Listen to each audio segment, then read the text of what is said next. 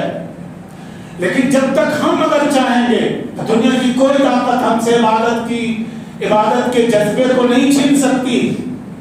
اگر ہمارے اندر اللہ کا خوف ہوگا، ہمارے اندر بندگی کا جذبہ ہوگا. جو لوگ مسجد کو مٹانا چاہتے ہیں، آذان کو ختم کرنا چاہتے ہیں، وہ اپنے مشن میں اور اپنے مقصد میں کامیاب نہیں ہوں گے.